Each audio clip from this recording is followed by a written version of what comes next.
Iran के विदेश मंत्री अगले हफ्ते तुर्की का दौरा करने वाले हैं। ये जानकारी तुर्की के विदेश मंत्री ने दी। ये दौरा ऐसे समय में होगा जब सीरिया और तुर्की के बीच बातचीत करवाने की कोशिश हो रही है। ये कोशिश रूस कर रहा है। और इसी बीच तुर्की के विदेश मंत्री ने ईरान के विदेश मंत्री के दौरे की जानकारी दे दी। तुर्की के विदेश मंत्री ने बताया कि ईरान के विदेश मंत्री अगले हफ्ते तुर्की का दौरा करेंगे और आने वाले कुछ दिनों में ईरान के राष्ट्रपति भी तुर्की आ सकते हैं। जबकि रूस तुर्की और सीरिया के बीच बातचीत की कोशिशों में जुटा रहा, लेकिन बातचीत की कोई तारीख तय नहीं कर पाया। लेकिन इसी बीच ईरान के विदेश मंत्री के तुर्की दौरे की तारीख आ गई। सीरिया कई सालों से गृह युद्ध की आग में जल रहा है, जिसमें ईरान और रूस सीरिया की सरकार का साथ देते हैं और तुर्की सीरिया की सरकार के खिलाफ लड़ने वाले विद्रोहियों के साथ है। यही नहीं, कुर्द लड़ाकों की वजह से भी उसने सीरिया की नाक में दम कर रखा है, क्योंकि तुर्की आरोप लगाता है कि उत्तरी सीरिया से आए कुर्द लड़ाके तुर्की में आतंकवाद फैलाते हैं और इसी वजह से उसने सीरिया में घुसकर उन्हें मारा। तुर्की का सीरिया में कुर्द लड़ाकों को मारने का ऑपरेशन जारी है। दूसरी तरफ सीरिया में गृह युद्ध भी चल रहा है, यानी सीरिया की एक तरफ कुआं है और दूसरी ओर खाई। रूस और ईरान उसे इसी मुसीबत से निकालना चाहते हैं और अस्ताना शांति समझौते के तहत सीरिया में शांति की कोशिश कर रहे हैं, क्योंकि ईरान, तुर्की और रूस ये तीनों देश इस समझौते का हिस्सा हैं और उन्हें सीरिया में कूटनीतिक तरीके से शांति स्थापित करने की कोशिश करनी है, जिसकी वजह से रूस तुर्की और सीरिया के बीच बातचीत करवाने की कोशिश कर रहा है। सब कुछ ठीक रहा तो फरवरी के पहले हफ्ते में रूस की मध्यस्थता में तुर्की और सीरिया के बीच बातचीत हो सकती है।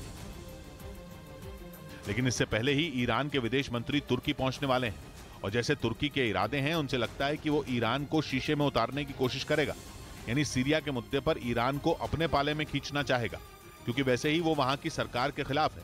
रही बात कुर्द लड़ाकों की, तो उनकी वजह से वो रूस से जबान लड़ा चुका है, क्योंकि रूस ने तुर्की को सीरिया पर वक्त बेवक्त हमला करने से रोका था, लेकिन तुर्की ने उसकी एक नहीं सुनी और अब तो वो सैन्य और कूटनीतिक दोनों तरीकों से सीरिया को जहन्नुम बनाने का प्लान बना रहा है, क्योंकि वो सीरिया की सरकार के सबसे बड़े समर्थकों में एक ईरान से नजदीकी बढ़ाना चाहता है। इधर पिछले 3 दिनों से जारी गिरावट के बाद हफ्ते के आखिरी कारोबारी दिन शेयर बाजार में तेजी देखने को मिली। कारोबार के दौरान बैंकिंग और मेटल शेयरों में सबसे ज्यादा तेजी देखी गई और सेंसेक्स और निफ्टी दोनों हरे निशान पर बंद हुए। 303 अंकों के उछाल के साथ सेंसेक्स 60,261 पर बंद हुआ, जबकि निफ्टी भी 98 अंकों की बढ़त के साथ 17,956 पर बंद हुआ।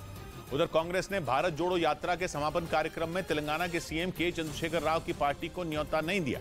इससे पहले केसीआर ने 18 जनवरी को तेलंगाना के खम्मम में होने वाली रैली में कांग्रेस के किसी नेता को नहीं बुलाया था, यानी कांग्रेस और केसीआर दोनों ने एक दूसरे से दूरी बना ली, जिससे बीजेपी के खिलाफ विपक्ष का एकजुट होने वाला प्लान फ्लॉप होता दिखा, क्योंकि तेलंगाना में केसीआर की पार्टी बीआरएस और कांग्रेस की नहीं बनी और 30 जनवरी को भारत जोड़ो यात्रा के समापन कार्यक्रम में केसीआर को न्योता नहीं मिला। तो राज्य इकाई का इनपुट लेने के पश्चात जो निर्णय लिया जाता है, वो निर्णय आपके सामने होगा। कांग्रेस ने इस कार्यक्रम में 23 पार्टियों को न्योता दिया, जिनमें समाजवादी पार्टी, बीएसपी और टीएमसी शामिल हैं।